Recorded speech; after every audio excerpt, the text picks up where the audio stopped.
I actually listen to what they are not saying, because that's what they mean. Do you currently feel betrayed?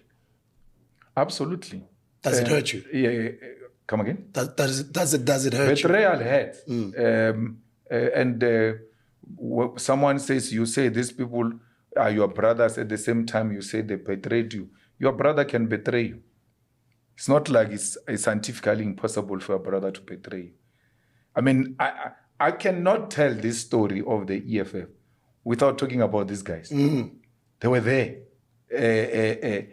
Whether they are doing what they are doing to me now or not to talk about them, it will be a distortion of history and to lie about how the EFF came to be. But politics are like that.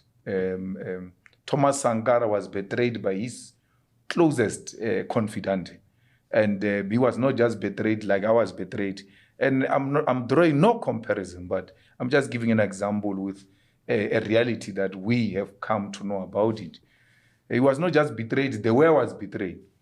He was killed through his own friend and his own confidant. So we are lucky not to have been killed. But what they did to us was attempted murder. It's an equivalent of, if they had a way, they would have gotten rid of us. So you can't share trenches with people like that. And this kind of things happen, and then you don't feel betrayed. I mean, Chris and his family should be, feeling the most horrible and terrible pain than what I'm feeling, because Chris get killed on the eve of a democratic dispensation. People were in the trenches with Chris. Till to date, they've never found what was the motive behind the killing of Chris. Why would you not find the motive behind the killing of Chris? Because Jalusi Walusi was not going to carry such a difficult mission on his own. But his own comrades can't find what killed Chrisan till to date. So there could be individual betrayals in the revolution. I mean, what is even worse, Floyd says our relationship is not that of brotherhood, because the way we're describing it as like a gangsterism. So he calls me a gangster. And why would he call me a gangster? Because I've never engaged in anything that suggests criminality or gangsterism or anything of that sort. And when I get called a gangster, I'm not the one who initiated that. They leave, they do what they do, I don't say anything, and then they go on podcasts to insult me, and they expect me to keep quiet. I will not keep quiet, because I always tell whoever cares to listen that I'm not a pushover. I will never allow that. But how do you keep the relationship of the Progressive Caucus when you've recently just named MK enemy number one of the EFF, and being somebody who's known globally all over the world as a Pan-Africanist, or somebody who's got so much love for Black people? Why would you see them as an enemy when they are a Black party? A Black party that wants to kill the EFF is an enemy. Anyone who wants to kill you, in their attempt to kill you, you can't give them roses. I'm not going to be asked to give them in exchange roses. There's no political party in South Africa that wakes up every morning with an agenda of how do we kill the EFF, except the MK. We are in parliament together.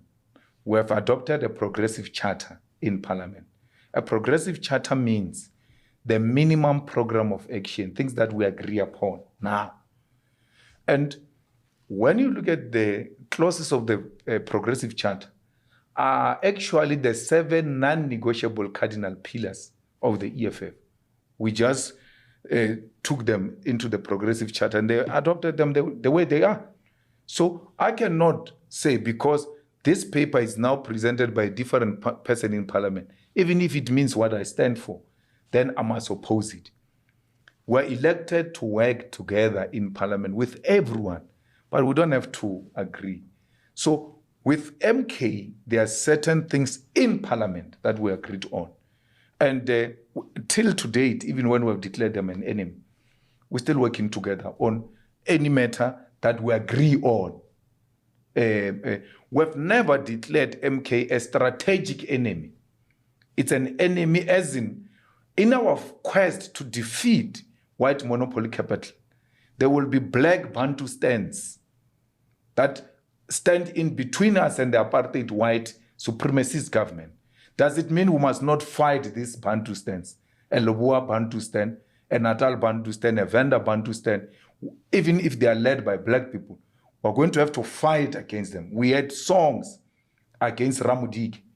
We had songs against all the Bantustan leaders, against them, because they were an immediate threat to what could usher in a possible democratic dispensation. And that's what the MK has become, an equivalent of a Bantustan that stands in between the EFF and what could be a possible economic freedom in our lifetime. So it can't be, Sbu, that because a gun is pointed at me by a black person, by being a Pan-Africanist, I must accept the criminality of this black person. I will respond fire with fire. Doesn't matter from which black person it comes from. So I gave example. They say, yeah, you say we must support Chidima, but at the same time you say you don't want Zuma. I said, Chidima never said the EFF must die. So Zuma said the EFF must die. MK said the EFF must die. And I'm expected to fold hands because of my Pan-Africanism. I'm not going to do that. I'm going to fight back. They are our enemy insofar as we are concerned about the livelihood and the life of the EFF. And once that hustle is done, we now concentrate without any irritation directly to white monopoly capital. Some of those members that you were anticipating to bleed to the MK from the EFF, as you did mention that some will leave the EFF. Do you think that number is now done, or are you still expecting some more members to join the MK from the EFF? No, the ones that I've expected to leave, they're gone. Yeah, but I can't say there won't be a person from EFF who will join MK. But Bua must explain one thing, that's what makes me sleep at night. There's no single person in the 11 years of the EFF, there's no single person who has ever left the EFF and succeeded politically. Not one. You can name